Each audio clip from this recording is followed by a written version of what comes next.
Om Swastiastu. Perkenalkan, nama saya Nilo Mengasari, nomor absen 26. Baik, saya di sini akan mempresentasikan kegiatan pembelajaran 1, yaitu pemanasan global. Langsung saja ke materinya. Menghangatkannya isu pemanasan global ini mengingatkan timbulnya dampak yang besar terhadap kehidupan di dunia yang diduga menjadi penyebab terjadinya perubahan iklim dunia dengan berbagai akibat yang ditimbulkannya. Pemanasan global adalah suatu fenomena global yang dipicu oleh kegiatan manusia, terutama yang berkaitan dengan penggunaan bahan fosil dan kegiatan alih guna lahan. Kegiatan ini menghasilkan gas-gas yang semakin lama semakin banyak jumlah di atmosfer, terutama gas karbon dioksida atau CO2. Gas CO2 ini yang menjadi biang keladi dari terjadinya pemanasan global melalui proses yang disebut efek rumah kaca. 1. Yaitu efek rumah kaca. Sumber ini di bumi berasal dari matahari. Sebagian besar energi tersebut berbentuk radiasi gelombang pendek termasuk cahaya tampak. Ketika energi ini tiba di permukaan bumi, ia berubah dari cahaya menjadi panas yang menghangatkan bumi. Permukaan bumi akan menyerap sebagian panas dan memantulkan kembali sisanya. Namun, sebagian panas tetap terperangkap di atmosfer bumi akibat menumpuknya jumlah gas rumah kaca di antara lain uap air, karbon dioksida, sulfur dioksida, dan metana yang menjadi perangkap gelombang radiasi ini. Gas-gas ini menyerap dan memantulkan kembali radiasi gelombang yang dipancarkan bumi dan akibatnya panas tersebut akan tersimpan di permukaan bumi. Keadaan ini terjadi terus-menerus sehingga mengakibatkan suhu rata-rata tahunan kami terus meningkat. Efek rumah kaca ini sangat dibutuhkan oleh segala makhluk hidup yang ada di bumi, karena tempatnya planet ini akan menjadi sangat dingin, dengan suhu rata-rata terbesar 15 derajat Celcius sampai dengan 59 derajat Fahrenheit. Bumi sebenarnya telah panas 33 derajat Celcius atau kurang lebih 59 derajat Fahrenheit dari suhunya semula.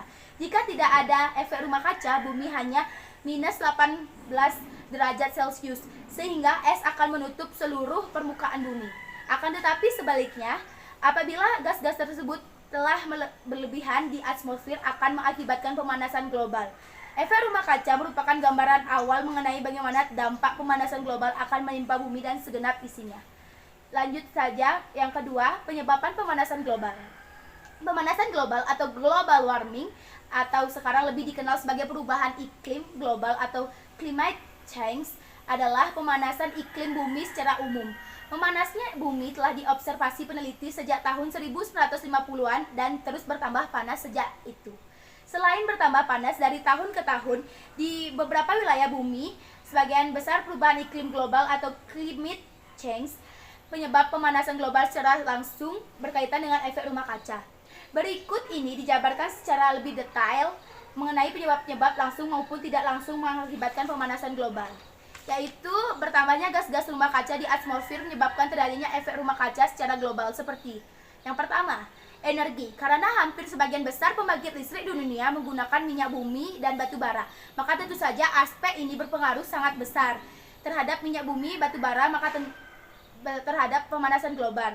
Karena permintaan listrik sangat tinggi dan makin meninggi setiap tahun pada saat ini, kontribusi terhadap pemanasan global sekitar seperempatnya. 2. Transportasi. Karena hampir seluruh sistem transportasi menggunakan bahan bakar fosil, maka semakin banyak orang memakai kendaraan pribadi akan dampak pada peningkatan gas karbon dioksida di atmosfer yang saat ini berkontribusi sebesar 20% terhadap pemanasan global. Yang ketiga, industri peternakan sapi.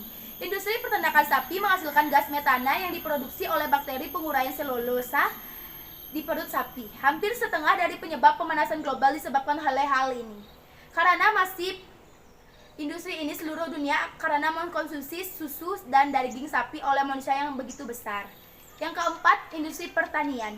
Pupuk yang digunakan dalam pertanian melepaskan gas nitrous oksida ke atmosfer yang merupakan gas rumah kaca. Yang kelima, limbah industri dan tambang industri seperti pabrik semen, pabrik pupuk, dan penambangan batu bara seperti minyak bumi memproduksi gas rumah kaca seperti karbon dioksida. Yang keenam, limbah rumah tangga. Limbah rumah tangga menghasilkan gas metana dan karbon dioksida yang dihasilkan dari bakteri-bakteri pengurai sampah. B. Pencemaran laut. Lautan dapat menyerap karbon dioksida dalam jumlah yang sangat besar dan akan tetapi akibat pencemaran laut oleh limbah industri dan sampah, laut menjadi tercemar sehingga banyak ekosistem di dalamnya yang musnah menyebabkan laut tidak dapat menyerap karbon dioksida lagi. C. Penebangan dan pembakaran hutan. Penebangan dan pembakaran hutan sangat berdampak buruk karena hutan dapat menyerap karbon dioksida di atmosfer. Yang D. Mencairkan es kutub. Permukaan es berwarna putih dapat memantulkan lebih dari 60% sinar matahari. Akan tetapi jika semakin banyak es yang mencair, maka sinar matahari tidak dipantulkan seperti sebelumnya karena lautan hanya dapat memantulkan sinar matahari 1/10-nya saja. Lanjut, dampak pemanasan global. Dampak pemanasan global secara umum adalah terjadi peningkatan suhu rata-rata di bumi. Namun, ada banyak sekali dampak yang terjadi akibat pemanasan global tersebut, baik itu iklim, cuaca, peningkatan air laut, ekosistem, dan lain-lain. Berikut ini adalah beberapa dampak pemanasan global. Yaitu pertama, perubahan iklim dan cuaca. Pemanasan global mengakibatkan terjadinya perubahan iklim dan cuaca di berbagai penjuru dunia. Perubahan iklim membuat terjadinya perubahan musim, juga siklus musim di berbagai wilayah bumi akan mengalami perubahan atau menjadi tak tentu. Hal ini menyebabkan banyak masalah bagi manusia, misalnya perubahan musim di hujan dan musim kemarau. Dampak pergantian musim ini juga terjadi pada industri pertanian dan peternakan. Musim tanam dan musim panen yang tidak jelas akan mengakibatkan hasil pertanian dan peternakan menjadi menurun. Yang kedua, musim hujan asam. Asap hasil pembakaran batu bara dan minyak akan menghasilkan emisi sulfur oksida dan nitrogen oksida. Ketika kedua gas tersebut bereaksi ke udara, maka menghasilkan asam nitrat, asam sulfat. Inilah yang akan kemudian mengakibatkan terjadinya hujan asam. Hujan asam ini dapat mengakibatkan kerusakan pada benda-benda logam, merusak tanaman, mengakibatkan kesulitan bernapas, dan lain sebagainya. Lanjut, yang ketiga, es kutub utara dan selatan mencair. Sebagian besar area kutub utara dan selatan tertutup oleh es yang dapat memantulkan cahaya matahari. Pemanasan global akan membuat es kutub utara dan selatan mencair. Jika es kutub utara dan selatan terus mencair, maka panas matahari akan semakin banyak terserap dan menimbulkan panas. Selain itu, percepatan mencairnya es akan membuat berbagai binatang di kutub utara dan selatan kehilangan habitatnya. Lanjut, yang keempat, permukaan laut naik. Es yang mencair di kutub utara dan selatan akan mengalir menuju laut. Pada akhirnya, permukaan air laut akan semakin tinggi secara perlahan-lahan. Hal ini tentu saja akan membuat air daratan di permukaan bumi semakin berkurang. Yang kelima, ekologis terganggunya. Pemanasan global terdampak besar bagi semua makhluk hidup, termasuk hewan dan tumbuhan. Aktivitas manusia yang mengakibatkan pemanasan global akan membuat banyak hewan melakukan migrasi ke tempat lain. Tumbuh-tumbuhan di suatu daerah bisa hilang dan mati karena iklimnya sudah tidak sesuai dengan habitat aslinya. Yang keenam, lapisan ozon menipis. Lapisan ozon menipis, lapisan ini menyelimuti bumi sehingga tidak terkena radiasi langsung dari sinar matahari. Pemanasan global mengakibatkan lapisan ozon semakin menipis, bahkan rusak. Dampak ini dari kerusakan lapisan ozon ini adalah sinar matahari yang langsung mengenai kulit manusia. Sinar ultraviolet yang langsung mengenai kulit dapat mengakibatkan penyakit kulit hingga kanker kulit. 4. Mengatasi pemanasan global. Pemanasan global dapat diatasi dengan tindakan nyata oleh semua umat manusia di berbagai penjuru dunia. Sebagai berikut ada beberapa upaya sederhana untuk mengatasinya, yaitu mengurangi penggunaan kendaraan bermotor. Sudah menjadi kebutuhan manusia saat ini sebagai alat transportasi. Namun kita sering lupa asap kendaraan bermotor menyumbang CO2 yang mengakibatkan pemanasan global. Untuk mencegah pemanasan global, kita bisa mengurangi pemanasan kendaraan pribadi yang menjadi angkutan massal. Dengan begitu, polusi udara akan berkurang dan membantu mengatasi pemanasan global. Selanjutnya, menjaga kelestarian alam. Penebangan dan pembakaran hutan untuk membuka lahan sudah seharusnya dikendalikan atau dihentikan. Menanam kembali pohon di lahan yang dibakar atau ditebang merupakan langkah konkret yang bisa dilakukan mengatasi pemanasan global. Selanjutnya, mengontrol pemakaian listrik.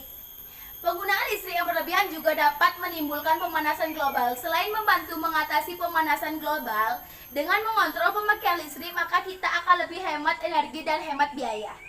Selanjutnya, mengendalikan limbah. Limbah dapat mengeluarkan gas berbahaya ke udara. Gas berbahaya ini selain menimbulkan bau busuk yang dapat menyebabkan efek rumah kaca yang menyebabkan panas matahari terperangkap di permukaan bumi, dengan mengendalikan limbah, baik limbah rumah tangga maupun limbah industri, maka hal ini dapat membantu mengatasi pemanasan global.